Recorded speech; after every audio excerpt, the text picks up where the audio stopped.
مولا سلامت رکھے میرے اجد رضا خان. نحمده ونصلي ونسلم على حبيبه أما بعد أعوذ بالله من الشيطان الرجيم بسم الله الرحمن الرحيم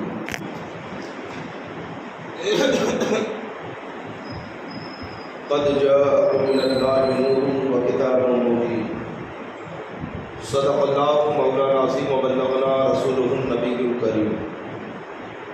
ونحن على ذلك لمن الشاهدين والشاكرين والحمد لله رب العالمين. بارگاہ رسالت میں درود پاک کا ہدیہ پیش کرتے ہیں. اللهم صل وسلم وبارك على سيدنا مولانا محمد وعافية الأبدان وشفائها ونور الأبصار وضيائها وحارب وصائبها إلى أبدا غوث اعظم ومن بسر السما مددي قبلہ دی مدد کامل امام مدد اعلیٰ حضرت امام اہل سنت فاضل بریلوی رضی اللہ تعالیٰ عنہ بارگاہ رسالت میں اپنی محبتوں کا نذرانہ پیش کرتے ہوئے عرض کرتے ہیں واہ کیا چھتو کرم شہ بندہ تیرا نہیں سنتا ہی نہیں مانگنے والا تیرا فرش والے تیری شوکت کا علو کیا جانے خس روا عرش پہ اڑتا ہے تیرا تیرا دھارے چلتے ہیں آقا کے وہ ہے قطرہ تیرا اور تارے کھلتے ہیں سخا کے وہ ہے ذرہ تیرا. میں تو مالک ہی کہوں گا اے ہو مالک کے حبیب یعنی محبوب و محب میں نہیں میرا تیرا. تیرے ٹکڑوں سے بلے خیر کی ٹھوکر پہ نہ ڈال چھڑ دیا کھائے کہاں چھوڑ کے صدقہ تیرا. تیری سرکار میں لاتا ہے رضا اس و شفیع جو میرا غوث ہے لاڈلا بیٹا تیرا. ہمارے اوپر جس طرح سے یہ لازم اور ضروری ہے کہ ضرورت کے مسائل سیکھے جائیں. مثلا بالغ ہو گیا ہے تو نماز کے مسائل سیکھنا اس کے اوپر فرض ہے. رمضان شریف کا مہینہ آیا تو روزے کے مسائل سیکھنا فرض ہے. اللہ نے دولت دی تو زکوٰۃ کے مسائل سیکھنا فرض ہے. قربانی کے صدقہ فطر کے مسائل سیکھنا اس کے اوپر فرض ہے. ایسے ہی اگر اللہ نے اور دولت دی تو حج کے مسائل سیکھنا فرض ہے. یعنی غریب کے اوپر حج کے مسائل سیکھنا فرض نہیں، فقیر کے اوپر زکوٰۃ کے مسائل سیکھنا فرض نہیں ہے، بلکہ مالدار پر فرض ہے کہ وہ حج کے مسائل سیکھے. مالدار کے اوپر فرض ہے کہ وہ زکوٰۃ کے مسائل سیکھے. ہر مسائل ہر کسی کے اوپر سیکھنا فرض نہیں ہے. اس لیے حدیث پاک میں آیا ہے کہ علم دین کا حاصل کرنا ہر مسلمان مرد اور عورت کے اوپر فرض ہے، لیکن عالم بننا یہ فرض کفایہ ہے. ایک بستی میں ایک گاؤں میں ایک عالم ہو گیا تو پورے کے پورے بستی والے گاؤں والے بری الذمہ ہو گئے، اور ایک بھی عالم نہیں ہوا تو سب کی گرفت ہوگی. عالم بننا ہر مسلمان کے اوپر فرض نہیں ہے، لیکن ضرورت کا علم سیکھنا ہر مسلمان کے اوپر فرض ہے. اگر بالغ ہو گیا تو طہارت کے مسائل اس کے اوپر سیکھنا فرض ہے. وضو کے، غسل کے، تیمم کے مسائل جاننا اس کے اوپر فرض ہے. عورت اگر بالغ ہو گئی، بچی اگر بالغ ہوئی ہے تو اس سے متعلق جو مسائل ہیں اس کے اوپر سیکھنا فرض ہے. شادی کرنے کا ارادہ کر رہا ہے تو نکاح اور طلاق کے مسائل سیکھنا اس کے اوپر فرض ہے. غرض کے جیسی جیسی ضرورت پڑتی گئی ویسے ویسے مسائل سیکھنا مسلمان کے اوپر فرض ہوتا گیا. تو جہاں دیگر علوم دینیہ کا جاننا اور سیکھنا فرض ہے، وہی مسلمانوں کے اوپر لازم اور ضروری ہے کہ تحفظ ناموس رسالت کے لیے آقا علیہ السلام کی سیرت طیبہ کا علم حاصل کیا جائے. رسول پاک صلی اللہ علیہ وسلم کے حالات زندگی کا مطالعہ کیا جائے. مصطفیٰ جان رحمت صلی اللہ علیہ وسلم کا معصوم بچپن، آپ آپ کی مقدس جوانی، آپ کا مکے میں زندگی گزارنا، پھر آپ کا ہجرت فرمانا، مدینہ طیبہ میں عمر کے بقیہ 10 سال آپ کا گزارنا، آپ کا غزوات میں شرکت فرمانا، آپ کے زمانے میں شریعت کا ہونا، آپ کے زمانے میں دیگر مسائل شریعہ کا نافذ ہونا، غرض کے یہ سارے مسائل سیکھنا مسلمان کے لیے ضروری ہے، تاکہ اگر کوئی بدگو، کوئی بددین، کوئی گستاخ اگر نبی کی شان میں گستاخی کرے، کوئی آقا علیہ السلام کے مقدس اور پاک سیرت کے اوپر کیچڑ اچھالنے کی کوشش کرے، تو ہر مسلمان اتنا پریپیئر ہو جائے، اتنا تیار ہو جائے کہ اسی وقت اس کی زبان بند کر دے، اسی وقت اس کے منہ پر دلائل کا تماچا کھینچ کر مارے، اسی وقت اسے ایسا لاجواب کر دے کہ دوبارہ آقا علیہ السلام کے مقدس زندگی کے تعلق سے لب کشائی کرنے کی اس کے اندر جرأت نہ ہو، اس کے اندر ہمت پیدا نہ ہو کہ آقا علیہ السلام کے ازدواجی زندگی پر سوال کر سکے، آقا علیہ السلام کے غزوات میں شرکت پر اعتراض اٹھا سکے۔ یہ اس وقت ضروری ہوگا جبکہ مسلمان خود اپنے محبوب امام الانبیاء جان کائنات صلی اللہ علیہ وسلم کی سیرت طیبہ کا مطالعہ کریں۔ آج ہم کلمہ تو پڑھتے ہیں، آقا علیہ السلام کی محبت کا دم تو بھرتے ہیں، تحفظ ناموس رسالت کا نعرہ تو لگاتے ہیں، لیکن رسول پاک صلی اللہ علیہ وسلم کے والدین کا نام نہیں معلوم، آقا علیہ السلام کی داعیہ کہ جنہوں نے مصطفیٰ جان رحمت کو دودھ پلایا ہے، رضائی ماں، یا جنہوں نے پرورش کی ہے ان کا نام کیا ہے؟ عبد المطلب کی کفالت میں آقا علیہ السلام کس عمر کو پہنچے؟ پھر ابو طالب کی کفالت میں جب آئے تو اس وقت آپ کی عمر طیبہ کیا تھی؟ اکثر لوگ نہ واقف، لیکن آؤ میں سیرت کے ایک گوشے سے آج پردہ اٹھاتا ہوں۔ رسول پاک صلی اللہ علیہ وسلم جب دنیا میں تشریف لائے اسی وقت سے آپ نے عدل و انصاف کا درس شروع کر دیا تھا۔ عموماً ہم جب سیرت پڑھتے ہیں یا سنتے ہیں تو اعلان نبوت کے بعد کی زندگی پر زیادہ نظر ہوتی ہے، اعلان نبوت سے پہلے کی زندگی کے کچھ ہی واقعات ہمارے گوشے گزار ہوتے ہیں، یا تو بچپن کے حالات، یا پھر آقا علیہ السلام کا دائی حلیمہ کے یہاں زندگی گزارنا، لیکن جوانی کے واقعات بہت کم لوگ جانتے ہیں کہ رسول پاک صلی اللہ علیہ وسلم نے کس طرح سے عدل و انصاف کا درس دیا۔ حضرت دائی حلیمہ کہتی ہے کہ جب میں مکہ پہنچی تھی، کیونکہ عرب میں رواج تھا ایک سال میں 1 یا 2 مرتبہ ایسے مہینے یا دن آتے کہ اطراف مکہ کی عورتیں، دیگر قبائل کی عورتیں بچہ لینے کے لیے، پرورش کے لیے مکہ پہنچتی اور پھر بچوں کو لیتی اور مدت رضاعت تک، یعنی 1-2 سال اپنے یہاں پہ رکھتی۔ گاؤں دیہات کی آب و ہوا بچوں کے لیے موافق ہوتی، وہاں کی خالص عربی زبان بچوں کے اوپر اچھا اثر انداز کرتی، بچوں کے اندر فصاحت و بلاغت پیدا ہوتی،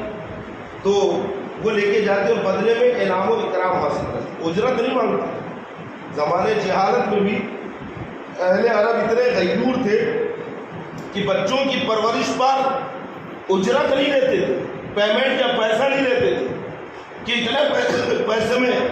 اتنے مہینے بچوں کی پرورش کی جائے گی۔ نہیں، عورتیں کہتی تھی کہ ہم اپنے پستان کا دودھ نہیں بیچا کریں گے،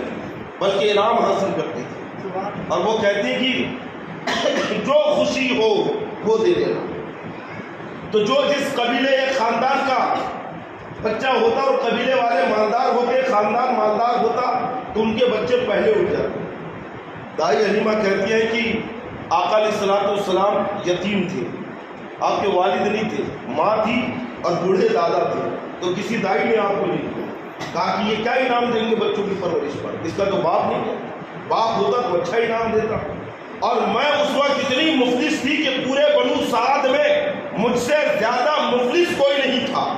میرے یہاں کھانے کو بھی کچھ نہیں، میرا بچہ رات میں بھوکا رہتا، ہمارے علاقے میں قحط پڑا ہوا تھا، ہماری اونٹنی کے تھن دودھ سے خشک ہو چکے تھے، دودھ نہیں تھا اس میں، تو میری مفلسی اور ناداری کی وجہ سے مجھے کسی نے اپنا بچہ نہیں دیا۔ ادھر آقا علیہ السلام کو یتیم ہونے کی وجہ سے کسی نے نہیں لیا، اور ادھر حضرت دائی حلیمہ کہتی ہے کہ میری مفلسی کی وجہ سے، میری غربت کی وجہ سے مجھے کسی نے اپنا بچہ نہیں دیا۔ حضرت عبد المطلب سے ملاقات ہوئی، کہا کیا نام ہے تیرا؟ تو کہا کہ حلیمہ۔ کہاں سے آئی ہے؟ کہ بنو سعد سے، یعنی سعدیہ ہے۔ کہاں؟ تو آپ کہتے مبارک ہو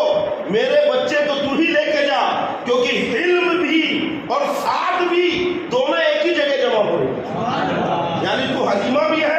علم والی ہے، اور بنو سعد سے ہے یعنی سعادت والی ہے، نیک بخت ہے، تو تو ہی میرے بچے کے لیے موضوع ہے۔ حضرت دائی حلیمہ کہتی ہے کہ میں نے جب آقا علیہ السلام کو دیکھا تو بے اختیار آپ کی پیشانی کو چوم لی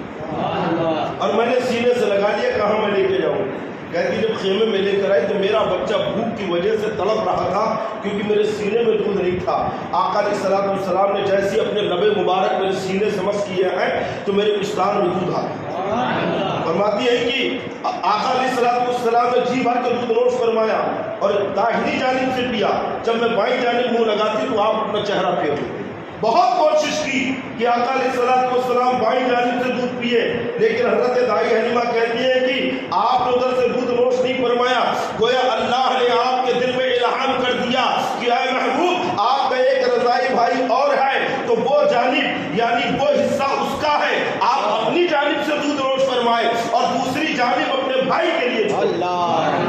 حضرت دائی حلیمہ کہتی کہ بچپن سے جو عدل و انصاف کا درس دیتا آیا ہوں، جس نے روئے زمین سے ظلم و ستم کو ختم کیا ہو، ان کی شان کتنی عرفوں والا ہوں گی۔ آپ کہتی ہیں کہ میں جب گھر میں آئی تو دیکھا کہ میرے اونٹنی کے دودھ تھن جو ہے دودھ سے بھر گئے، اور جب گھر پہنچی تو ایسی برکتیں کہ برکتیں صرف میرے گھر میں نہیں بلکہ پورا بنو سعد آقا علیہ السلام کی برکتیں حاصل کر رہا۔ اگر کوئی بیمار ہو جاتا تو لوگ کہتے کہ چلو سعدیہ کے یہاں جو بچہ ہے، حلیمہ کا جو بیٹا ہے، اس سے اپنا علاج کرا لیں۔ تو حضرت حلیمہ کہتی کہ علاج کیسا کراتے؟ اگر پیٹ میں درد ہے تو میرے بیٹے کے ننھے ہاتھوں کو اپنے پیٹ پہ رکھ لیتا، فوراً اچھا ہو جاتا۔ سر میں درد ہے تو ہاتھ کو سر پہ رکھتا تو درد کافور ہو جاتا۔ آقا علیہ السلام کی شان بچپن سے لوگوں پر آیا تھی، لیکن جب آپ کی عمر پاک 20 سال کی، اہل عرب میں کوئی باضابطہ قانون نہیں، کوئی نظام نہیں، کوئی ضابطہ نہیں، کوئی ان کا لا نہیں تھا کہ سب اس کی پابندی کرتے۔ اگر کوئی کسی پر ظلم کرتا تو ظالم سے بدلہ لینے والا کوئی نہیں تھا، اگر کوئی کسی تاجر کا مال لوٹ لیتا تو اس تاجر کو انصاف دلانے والا کوئی نہیں تھا۔ پورے عرب میں قبائلی حکومت چل رہی تھی، ہر قبیلہ اپنے آپ کو طاقتور سمجھتا۔ طاقتور قبیلہ اگر کسی کمزور قبیلے پہ ظلم کر دے تو جو مظلوم قبیلہ تھا اپنی کمزوری کی بنیاد پر وہ بدلہ لینے کی طاقت اور قوت نہیں رکھتا تھا۔ اہل عرب میں رواج ہی نہیں تھا سلطنت کا، نہ بادشاہت کا، نہ نظم و ضبط کا، نہ ان کے پاس کوئی قانون تھا، نہ کوئی نظام تھا، نہ ان کے ہاں کوئی قاضی تھا، نہ ان کے ہاں کوئی جج تھا کہ وہ فیصلے کرتا۔ یہاں تک کہ لوگ ظلم و ستم کا شکار تھے، لیکن ایسے ماحول میں بھی کچھ ایسے مدبر لوگ تھے کہ جو یہ ظلم و ستم دیکھ کر سسکتے تھے، بلکتے تھے۔ ایک تاجر جب مکہ شریف میں پہنچا تو عاص ابن وائل نے اس کا سامان اس سے لیا، لیکن اس کی قیمت نہیں دی، قیمت دینے سے انکار کر دیا۔ وہ تاجر ایک کمزور قبیلے کا فرد تھا، اپنے قبیلے والوں سے اس نے فریاد کی۔ انہوں نے کہا کہ دیکھو قریش کے مکے میں 10 قبیلے ہیں اور 10 قبیلے بڑے زبردست اور طاقتور ہیں، ہم قریش سے لڑنے کی طاقت نہیں رکھتے ہیں، تو صبر کر لے، تو اپنا نقصان برداشت کر لے۔ لیکن وہ کمزور اور غریب تاجر تھا، اس کے پاس اتنا ہی سرمایہ تھا جو مکے میں لوٹ لیا گیا، جس کے اوپر عاص ابن وائل نے قبضہ کر لیا۔ آخر وہ بڑا پریشان کی کیا کرے۔ جب طلوع آفتاب کے بعد اہل عرب حرم کے اندر مختلف مجالس جما کے بیٹھ گئے، قصے کہانیوں کا دور چل رہا ہے، تو وہ ایک ٹیلے کے اوپر چڑھا اور وہاں پہ کھڑے ہو کر اس نے کچھ قصیدے کہے، اس نے کچھ اشعار پڑھے، جس کا مفہوم یہ تھا کہ مکے میں مجھے لوٹ لیا گیا ہے، اس شہر امن میں میرے مال کے اوپر قبضہ کر لیا ہے، کیا کوئی یہاں پہ عدل انصاف والا نے کیا ہے، کیا کوئی یہاں پہ مظلوم کی داد رسی کرنے والا نے کیا ہے، کیا کوئی یہاں پہ ظالموں کا ہاتھ پکڑنے والا نے کیا ہے۔ اس نے اس انداز میں نالا کیا ہے، اس انداز میں گریہ ازاری کی ہے کہ زبیر ابن عبد المطلب یعنی آقا علیہ السلام کے چچا قریش میں آ گئے اور کھڑے ہو کر کہتے ہیں کہ ہاں اگر اب بھی ہم نے اس کے اس کی مدد نہیں کی اور اسے انصاف نہیں دلایا تو ہمارے اوپر تپ ہے۔ اور پھر ایک قریشی کے گھر جمع ہوئے اور باقاعدہ وہاں پہ رؤسائے قریش نے جمع ہو کر ایک معاہدہ کیا کہ ہم ایک معاہدہ کرتے ہیں کہ قریش کے سارے قبائل مل کر ایک ایسا نظام اور ضابطہ بنائے کہ اگر کسی کے اوپر ظلم ہوتا ہے تو ہم 10 قبیلے مل کر اسے انصاف دلائیں گے، اگر کسی کا مال چھین لیا جاتا ہے تو ہم اس مظلوم کی مدد کریں گے اور اسے اس کا حق واپس کرائیں گے۔ غرض کہ جب یہ معاہدہ ہوا تو باقاعدہ اس معاہدے کا نام حلف الفضول رکھا گیا۔ حلف الفضول اس لیے کیونکہ مکے کا جو سب سے پہلا قبیلہ تھا جنہوں نے شہر مکہ آباد کیا ہے، بنو جرہم، انہوں نے اس طرح کا ایک معاہدہ صدیوں پہلے بنایا تھا اور اس معاہدے کو بنانے والے 3 لوگ تھے، تینوں کا نام فضل تھا۔ کیا نام تھا؟ فضل۔ تو ان تینوں کے نام پر اس حلف اور معاہدے کا نام حلف الفضول ہوا اور یہ معاہدہ بھی بالکل اسی معاہدے کی طرح تھا، تو انہوں نے بھی اپنے اس معاہدے کا نام حلف الفضول رکھا۔ اہل مکہ نے حلف الفضول کا ایک قانون بنایا، انہوں نے معاہدہ کیا کہ ہم مظلوموں کی مدد کریں گے، کسی عورت پہ ظلم ہو جائے تو انصاف دلائیں گے، کسی کا مال لوٹ لیا جائے تو ہم اس کا مال اسے واپس کرائیں گے۔ یہ قانون تو بنا لیا، لیکن اس قانون میں 4 چاند اس وقت لگے، اس قانون میں مضبوطی اس وقت آئی کہ آقا علیہ الصلوۃ والسلام نے 20 سال کی عمر میں حلف الفضول میں شمولیت فرمائی اور آپ بنفس نفیس خود اس معاہدے کے اندر شامل ہوئے اور اتنے خوش ہوئے کہ جب اسلام کا دور شروع ہوا مدینہ طیبہ میں، آپ کبھی جب ذکر کرتے صحابہ کے بیچ میں تو مسکرا کے حلف الفضول کا ذکر کیا کرتے تھے۔ فرماتے ہیں کہ اعلان نبوت سے پہلے اگر سب سے بہترین کوئی چیز تھی میرے نزدیک تو حلف الفضول تھی۔ آج بھی اگر کوئی ایسے معاہدے کی طرف مجھے بلائے تو میں سب سے پہلے لبیک کہتا ہوا بڑھوں، کیونکہ وہاں پہ مظلوموں کو انصاف دلایا جا رہا ہے، ظالموں کی گرفت کی جا رہی ہے۔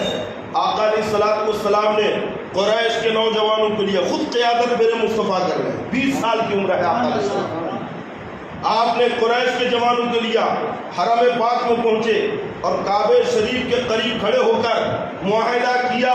کہ ہم تمام قریشی اس بات کا معاہدہ کرتے ہیں کہ کسی پر ظلم و ستم نہیں ہونے دیں گے، ہم مظلوموں کی مدد کریں گے، ہم ظالموں کو ان کے انجام تک پہنچائیں گے۔ اور پھر انہوں نے آب زمزم سے حجر اسود کو دھو کر وہ پانی پیا۔ گویا انہوں نے جتنے قریشی تھے اس بات پر مہر ثبت کر دی کہ ہم اپنی بات سے ہٹیں گے۔ اور پھر آقا علیہ الصلوۃ والسلام نے سب کو لیا اور عاص ابن وائل وہاں پہنچے اس کے گھر پہ، اور جانے کے بعد کہا کہ تو نے جو فلاں تاجر سے مال لیا جس نے ٹیلے پہ چڑھ کر اپنی فریاد کی تھی تو اس کا مال لوٹا۔ اس نے انکار کیا، لیکن جب دیکھا کہ یہاں پہ بڑے بڑے سردار قریش کے گھر کے سامنے جمع ہے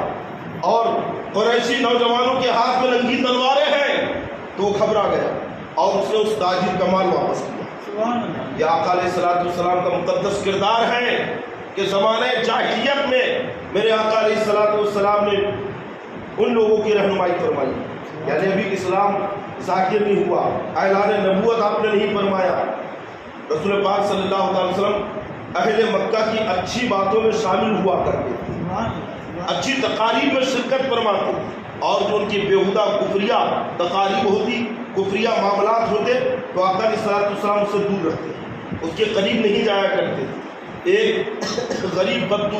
دیہات کا رہنے والا اپنی جوان خوبصورت بیٹی کے ساتھ حرم پاک میں کعبے کی زیارت کے لیے آیا،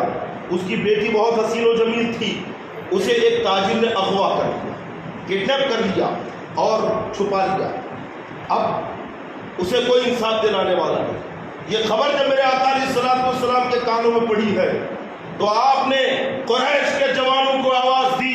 آپ کی خاندان کے لوگ جمع ہو گئے اور اس تاجر کے گھر کا گھیراؤ کیا اور مطالبہ کیا کہ اس غریب بدو کی بیٹی اسے واپس کر۔ وہ تاجر ٹال مٹول کرنے لگا، کہتا مجھے 1 رات کی مہلت دو، اس کے بعد میں واپس کر دوں گا۔ میرے مصطفیٰ کہتے ہیں کہ 1 لمحے کی مہلت نہیں دی جائے گی۔ اگر جان کی خیر چاہتا ہے، اگر تجھے اپنی زندگی سے لوٹانا پڑا اسے۔ یہ میرے مصطفیٰ جان رحمت صلی اللہ علیہ وسلم کی شان ہے، اور یہ میں اس وقت کی بات کر رہا ہوں جب آپ کی عمر 20 سال کی۔ ابھی آپ نے اعلان نبوت نہیں فرمایا ہے، لیکن میرے آقا علیہ السلام کی شان و شوکت، آپ کی قائدانہ زندگی اور آپ کی زندگی کی صلاحیت لوگوں نے اسی وقت سے دیکھی تھی۔ یہی تو وجہ ہے جب آپ نے اعلان نبوت فرمایا ہے، 40 سال کی عمر میں آپ نے جب نبوت کا اعلان کیا ہے تو لوگ انکار تو کر رکھے ہیں، سمینا واسینا کے نعرے تو لگا رکھے ہیں کہ اے محمد ہم نے تمہاری باتوں کو سن تو لیا ہے لیکن ہم اسے مانیں گے نہیں، ہم اس بات پر عمل نہیں کریں گے، ہم تیری دعوت کو قبول نہیں کریں گے۔ لیکن رفتہ رفتہ جب اہل عرب نے آقا علیہ السلام کی دعوت کے فائدے دیکھے اور پھر 40 سالہ زندگی دیکھتے چلے آ رکھے ہیں، اس میں بھی بڑی حکمتیں ہیں۔ حضرت عیسیٰ روح اللہ تشریف لائے تو گہوارہ مادر میں ہے، ابھی ماں کی گود میں ہے کہ وہیں سے آپ کہتے ہیں انی رسول اللہ، اے یہودیوں پہچان لو میں اللہ کا رسول ہوں، اللہ نے مجھے کتاب عطا کیا ہے۔ غرب کے حضرت عیسیٰ علیہ السلام ماں کی گود میں بھی 3 دن کے بھی نہ کیا ہے، اپنی نبوت کا اعلان کر رکھا ہے۔ لیکن آخر کیا حکمت ہے کہ مصطفیٰ جان رحمت کی عمر 40 سال کی ہو گئی ہے، 40 سال کے بعد آپ نبوت کا اعلان کر رکھا ہے۔ مقصد یہ ہے کہ اے محبوب 40 سال تک آپ انہیں اپنی ظاہری زندگی کا جلوہ دکھا دیجئے، آپ انہیں اپنے شب و روز بتا دیجئے، کیونکہ یہ مکے کے لوگ ہیں، یہ بڑے پرکھتے ہیں، یہ بہت جانچتے ہیں، ہر چیز کو آخر کی کسوٹی سے تولتے ہیں، اور جب انہیں کسوٹی پختہ نظر آتی ہے تب یہ آگے بڑھتے ہیں۔ تو گویا آپ انہیں اپنا مقدس بچپن بتا دیجئے، آپ انہیں اپنی جوانی بتا دیجئے، آپ انہیں اپنا سفر تجارت بتا دیجئے، آپ اپنا انہیں تجارتی معاملہ بتا دیجئے۔ تو اہل مکہ نے 40 سالہ زندگی نبی کی دیکھی ہے، سفر و حضر میں آپ کو دیکھا ہے، مکے کی گلیوں میں آپ کو دیکھا ہے، غار حرا میں آپ کو دیکھا ہے، بیابانوں میں آپ کو دیکھا ہے، حضرت خدیجہ الکبریٰ کے گھر میں آپ کو دیکھا ہے، ابو طالب کے گھر میں آپ کی زندگی گزارنا دیکھا ہے، صحراؤں میں آپ کو بکریاں چرانا دیکھا ہے۔ اور جب نبی کی یہ مقدس زندگی اچھی طرح سے مطالعہ کر چکے اور جب نبی نے اعلان نبوت کیا ہے، بظاہر اگرچہ ابو جہل نے کہا کہ میں نہیں مانتا، لیکن اپنے حلقے میں جاتا تو کہا کہ انکار کیسے کیا جائے، ہمیں تو ہماری خاندانی رعونت روکتی ہے کہ اس کا کلمہ نہ پڑھے، ورنہ یہ جو کہتا ہے وہ بات تو سچی ہے، کیونکہ ہم نے اسے کبھی جھوٹ کہتے ہوئے نہیں دیکھا ہے۔ یہ کون کہہ رہا ہے؟ ابو جہل جیسا مردود کہ جو سب سے بڑا دشمن تھا، اس نے اپنے حلقے میں کہا کہ ہم نے کبھی انہیں جھوٹ کہتے ہوئے نہیں دیکھا ہے، ہم نے کبھی انہیں امانت میں خیانت کرتے نہیں دیکھا ہے، ہم نے کبھی کسی پر انہیں غلط نگاہ ڈالتے ہوئے نہیں دیکھا ہے۔ ان کی زندگی پاک باز ہے، ان کی زندگی کا ایک ایک لمحہ عظمت و عرفہ و اعلیٰ ہے۔ غرب کے نبی کی زندگی کے ایک ایک لمحہ اہل عرب دیکھ چکے تھے۔ میں کہنا چاہتا ہوں ان ذاکر پرستوں سے، دنیا داروں سے جو تعصب کا عینک لگا کر میرے مصطفیٰ جان رحمت کی زندگی کا جائزہ لے کر معاذ اللہ غلط فہمیاں پھیلانے کی کوشش کر رکھے ہیں، آدھی ادھوری معلومات کو لے کر میڈیا کے سامنے اچھل رکھے ہیں اور اسلام کو بدنام کرنے کی کوشش کر رکھے ہیں۔ ارے نبی کی زندگی تو اتنی صاف ستھری اور پاک صاف تھی کہ ابو جہل جیسا نقطہ نہ لگا سکا، تو تم کیا نبی کی عظمت اور سیرت اور ناموس پر ہاتھ لے کر نعرے تکبیر، نعرے رسالت، عظمت مصطفیٰ۔ ابو لہب کو کوئی کمی نبی کی زندگی میں نظر نہیں آئی، عتبہ اور شیبہ تلوار لے کر مقابلے میں تو اتر گئے، لیکن ان کی بھی جرأت نہیں تھی کہ نبی کی زندگی میں کوئی لبکشائی کرے، کیونکہ نبی کی زندگی اتنی پاک، اتنی صاف ستھرا کیوں نہ ہو، کیونکہ رب نے آپ کو بھیجا اس لیے لقد کان لکم فی رسول اللہ اسوۃ حسنہ۔ پوری زندگی کو آپ، پوری انسانیت کو آپ انسانیت کا سبق پڑھانے آئے، پوری زندگی آپ نے لوگوں کو درس دیا ہے۔ تو اہل مکہ جن کے بیچ میں آپ پلے بڑے جوان ہوئے، وہ آپ کی زندگی میں کمی نہ نکال سکے۔ یہ آج کل کے حکومت نواز، آج کل کے یہ نام نہاد کے بھوکے جھوٹا نام کمانے کے لیے معاذ اللہ جو سیرت مصطفیٰ اور آقا علیہ السلام کی مقدس زندگی پہ حرف لگا رہے ہیں، انہیں کیا پتا؟ غلطی ہماری بھی ہے کہ ہم آقا علیہ السلام کی زندگی سے واقف نہیں ہیں۔ اگر ہمیں سیرت مصطفیٰ کا علم ہوتا، اگر ہم نبی کی زندگی جانتے، آقا علیہ السلام کا بچپنا، آپ کی جوانی، آپ کا دور زندگی کا اعلان نبوت کا دور، اگر ہماری نظر میں ہوتا تو کسی کی مجال تھی؟ اور اگر کوئی اعتراض بھی کرتا تو آپ کے پاس جواب ہوتا کہ نہیں؟ ارے ابو جہل جیسا وہ نبی کی زندگی میں کوئی خامی نہیں نکال سکا، اگرچہ انکار کر دیا اور نہیں مانا مردود نے، لیکن کبھی آقا علیہ الصلوۃ والسلام کے اوپر کوئی تہمت لگانے کی بھی ضرورت نہیں، کوئی جھوٹا الزام لگا دے اس کی بھی ہمت نہیں، کیونکہ جانتا تھا اگر میں کچھ بھی جھوٹا الزام لے کر آؤں گا تو نبی کا کچھ نہیں جائے گا، بگڑے گا میرا ہی، لوگ مجھے ہی جھوٹا کہیں گے، لوگ مجھے ہی کذاب کہیں گے کہ تو جھوٹا ہے۔ نبی کی شان تو اس سے اعلیٰ ہے، نبی کے اندر یہ خامی نہیں ہو سکتی۔ 40 سالہ زندگی آپ کی بڑی حکمتوں سے پر ہے کہ جسے اہل مکہ نے بغور دیکھا ہے۔ اچھا یہاں پہ ایک وجہ یہ بھی ہے کہ اہل مکہ ان کا کہنا یہ تھا کہ بچہ 12-15 سال میں تو بالغ ہو جاتا ہے، لیکن اس کی عقل 40 سال میں بالغ ہوتی ہے۔ جب وہ اپنی خاص مجلس مشاورت اکٹھا کرتے تو 40 سال سے کم آدمی کو جمع نہیں ہونے دیتے۔ اگر 40 سال سے کم عمر کا آدمی ان کی میٹنگ میں آ جاتا تو اسے باہر کر دیتے، اور اگر بیٹھ بھی گیا اس کا کوئی مشورہ نہیں دیتے، اور مشورہ دے دیا تو کہتی کہ لڑکپن کی بات ہے، ابھی سے کیا تجربہ ہے۔ یعنی 40 سال سے کم آدمی کی کوئی بات مکے والے قبول نہیں کرتے، کہتے تھے ابھی اس کی عقل کچی، ابھی اس کی عقل پکی نہیں ہے، یہ پختہ نہیں ہوا۔ اگر رسول پاک صلی اللہ علیہ وسلم 40 سال سے کم عمر میں اعلان نبوت فرما دیتے تو سب سے پہلے آپ کو مکے والوں کے بیچ میں ہی نبوت کا اعلان کرنا تھا، سب سے پہلے اپنی خاندان والوں کو اسلام کی طرف بلانا تھا، سب سے پہلے اپنے قبیلے قریش کے لوگوں کو ہی آپ کو اسلام کی دعوت دینا تھا، تو گھر والے ہی انکار کر دیتے، قبیلے والے ہی انکار کر دیتے اور کہتے 25 سال کا نوجوان ہے، 30 سال کا جوان ہے، غلطی سے کہہ دیا، لڑکپن میں کہہ دیا، جوانی کے جوش میں کہہ دیا، کوئی آپ کی بات کا اثر نہیں لیتا، آپ کی دعوت رائگاں چلی جاتی، آپ کی بات کو ہلکے میں لے لیا جاتا۔ لیکن جب 40 سال کی عمر میں اعلان نبوت کیا ہے تو عتبہ جیسے اس زمانے کے خطیب جو جوہلائے عرب کا بہت بڑا خطیب و دانشور تھا، اسے بھی کہنا پڑا کہ آخر بات تو یہ کہہ رکھے ہیں، بڑی پختگی کے ساتھ کہہ رکھے ہیں، اس لیے کیونکہ ہم نے کبھی انہیں جھوٹ کہتے ہوئے نہیں دیکھا ہے، کبھی دغا دیتے ہوئے نہیں دیکھا ہے، اور پھر یہ 40 سال کے بھی ہے۔ مکے والوں نے کہا تھا 40 سال کے بھی ہے تو غلط تو نہیں کہہ سکتے، لیکن ان کی خاندانی رونق اور قبائلی عصبیت انہیں حق قبول کرنے سے روک رہی تھی۔ جنہیں اللہ نے توفیق دی وہ دامن اسلام سے وابستہ ہو گئے، جن میں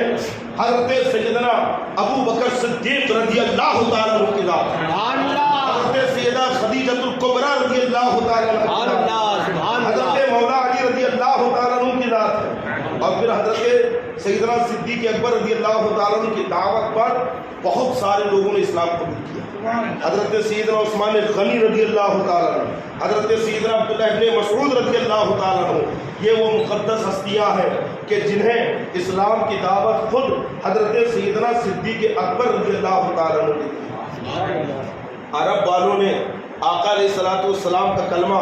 ایسے ہی نہیں پڑھ لیا ایک دم سے، بلکہ پاران کی چوٹی سے جب آپ نے کہا تھا کہ قولوا لا الہ الا اللہ تفلحوا، لا الہ الا اللہ کہو کامیاب ہو جاؤ گے، انی رسول اللہ، میں اللہ کا رسول، مجھے مانو، تو انہوں نے انکار کر دیا، نہیں مانتا، صاف کہہ دیا تھا ہمیں تسلیم نہیں ہے آپ کی دعوت، قبول نہیں ہے آپ کی دعوت۔ میرے آقا علیہ الصلوۃ والسلام مایوس ہو گئے اس بات سے، لیکن رفتہ رفتہ وہ دائرہ اسلام میں داخل ہونے لگے، اسلام کے قریب آنے لگے، اور ایسے ہی نہیں آئے، میٹنگ جماتے تھے، رات میں بیٹھتے تھے، رات پر مشورے ہوتے تھے، مخالفتیں ہوتی تھی، اور پھر کچھ زندگی کے اچھے گوشوں پر بات بھی ہوتی تھی، جس کے دل میں بات لگ جاتی صبح آ کر کلمہ پڑھ لیتے۔ جانچا گیا، پرکھا گیا، 40 سالہ زندگی کے ایک ایک لمحے کو سامنے رکھ دیا گیا۔ اے میرے نبی کی زندگی میں کمی نکالنے والوں، آقا علیہ الصلوۃ والسلام کے ناموس پر حملہ کرنے والوں، اگر نبی کی 40 سالہ زندگی میں تھوڑی سی بھی کمی ہوتی تو مکے کے یہ دانشور جو اپنے آپ کو کہتے تھے، جو ایک ایک چیز کو بڑا پرکھتے تھے، کبھی نبی کے قریب نہیں آتے، لیکن 40 سالہ زندگی کے ایک